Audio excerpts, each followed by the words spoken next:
Hi, my name is Lauren Gay. I'm the owner of Joy Wine, located here at 117 East 3rd Street in the Fireblocks district of downtown Dayton, Ohio.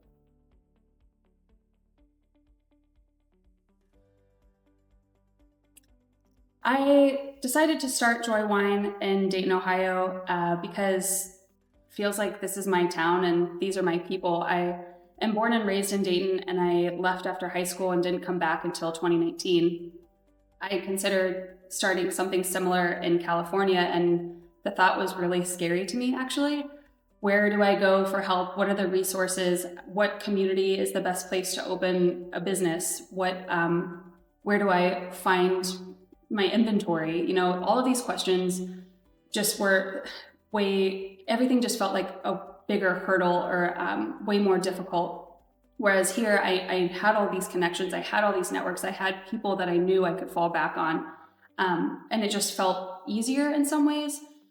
Dayton, I think, is a community that really loves to support small businesses and really uplift entrepreneurs. And they also are a community of people that like to support small businesses. So we are riddled with resources like the Entrepreneurship Center and just so many resources in the community that made it feel like a way more obtainable goal for me.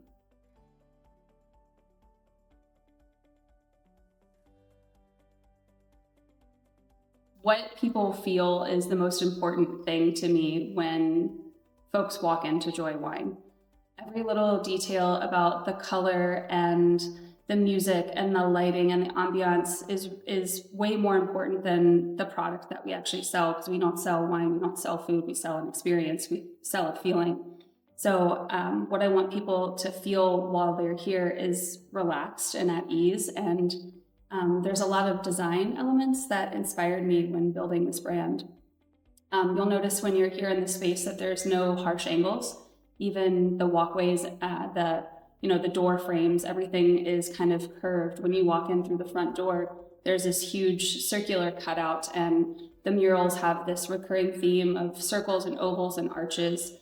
The back bar has almost these like pill-shaped archways, and so I was very inspired by an art aesthetic called Dreamscapes, where it's this interaction between psychedelic, otherworldly, dreamy ideas and applications into architecture. So I really want people to be transported while they're here and to kind of feel like the moment they walk in my door, they're transported to a different place.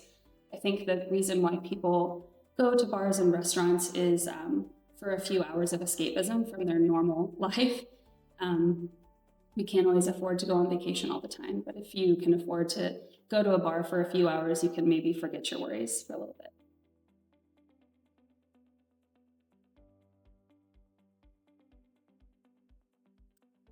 My business has evolved greatly since day one. I think there's a theory or an idea of what you want your business to be and how you hope guests will interact with your brand, or how you hope they will experience your space. And for me, I thought I was opening a wine retail shop that just happened to have a little bar, and people could come in and they'd grab a glass of wine and they'd shop our retail section, and it'd be fun where you could like carry around your glass of wine while you're shopping. And I opened a bar. So I think it's really interesting to, and a good piece of advice for anybody that's opening a business, to leave some space to pivot when you first open. Ironically, I kind of just opened quickly because I ran out of money. And so I wasn't super intentional about the seating space that I had in this area, which turned out to be to my benefit, because I knew I wanted to build more retail space, and what I needed to build was more seating space. And I still haven't quite figured that out yet. It's 2 years in, and I don't have everything figured out. I'm still kind of taking note about how people interact in the space, what brings my business the most amount of money, and how can I continue to build my space and invest in my brand and the actual physical area, so I can continue to build and grow and give people what they want, but also add to the bottom line.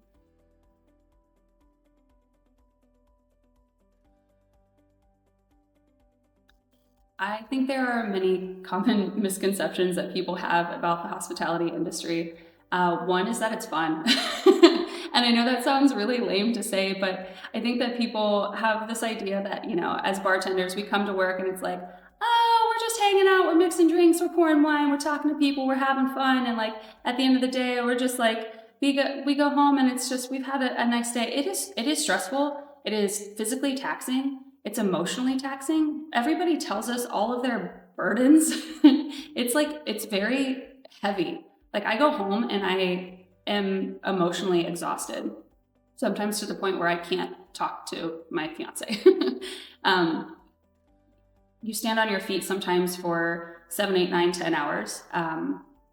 There's all of this other stuff that happens in the background before we even open and interact with folks. And so, it is very fun. And obviously we put on a show. The moment that people walk in, we're like, welcome in. We're so happy to see you. And we are genuinely happy to see you. But it's our job to make you feel welcome. And sometimes we're not having a great day. Sometimes we dumped our partner that morning and we have to come to work and act like we're having the best day of our life. So it's really, really hard. Emotionally, it's a really difficult job. And it's part of what we do to put on that show every single day.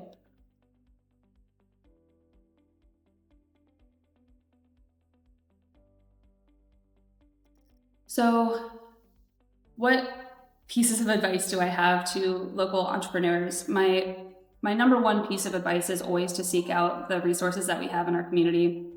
I would not have been able to open Joy if it weren't for all of the people that helped make this possible. I think getting a business coach through the Entrepreneurship Center and having some really great guidance in writing a business plan was the only reason why I got business loans.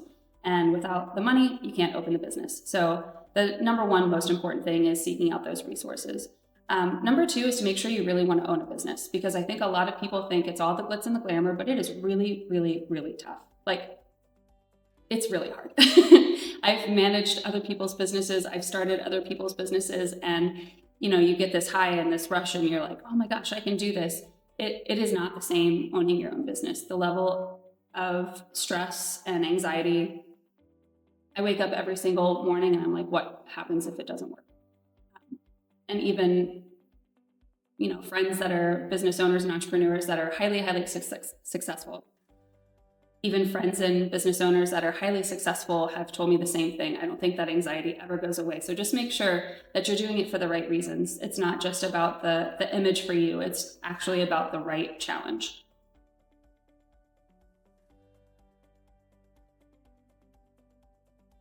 There's a few reasons why I wanted to start Joy, and there's a few different impacts that I hope that it has on the community. Number one, I think that Dayton is definitely a beer city, and I think wine is really beautiful and has a fantastic story to tell. It's this really interesting blend of art and science and geography and politics, and I really wanted to share my passion for wine with folks.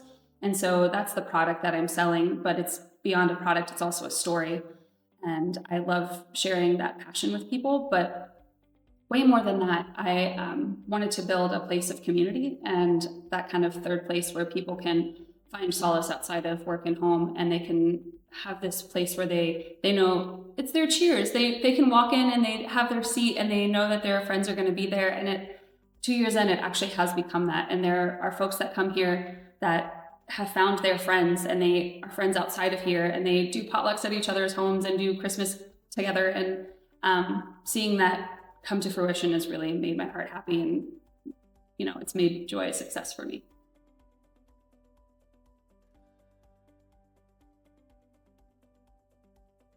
I love partnering with the community and finding other entrepreneurs that I can team up with, but I do want to pay very special attention as to who I'm teaming up with. I want to work with somebody who has the same values as me. I want to work with somebody who shares the same passion for the Dayton community as me.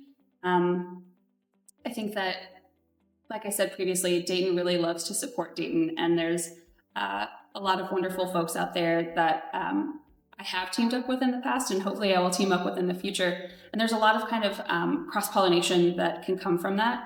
obviously gaining new followers and, brand awareness when you team up with other people. But yeah, I think my number one thing is just making sure that our values align.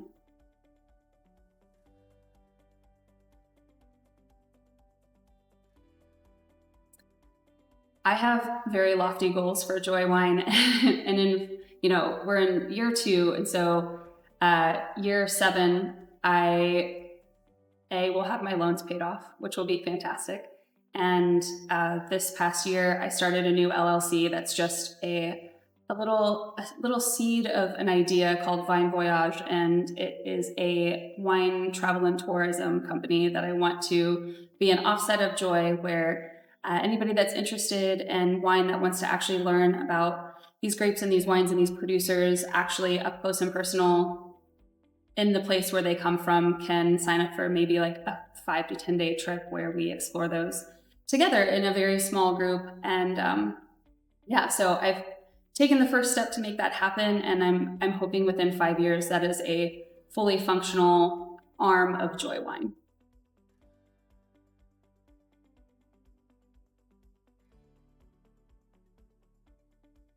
I do think that Joy does a lot of good in the community. It brings people together. Obviously, working with community partners. There's so many things that we do that I think I hope has a positive impact in the community. But one thing that we do spend a lot of time and money and efforts to do is actually some nonprofit and charity work. So we like to donate a lot of our items and products, but we also like to host fundraisers here too. So I would say probably a few times a month, we are either hosting something or donating something to the community, to different organizations that matter to us.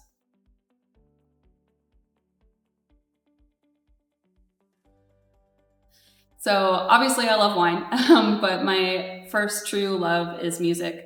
And I actually have a degree in business management and a minor in musicology. So I moved out to Los Angeles to pursue a career in music and very much got sidetracked with wine. So when I ended up starting Joy, there is this undercurrent of music and having the ability to incorporate music events, dance parties, DJs, things like that into this space. So I invested in a really great sound system, and I've been very lucky to be able to host these kinds of events. So outside of incorporating that passion into Joy, I also love to collect vinyl records and attend live music and go to music festivals. And don't tell wine, but music is my first love.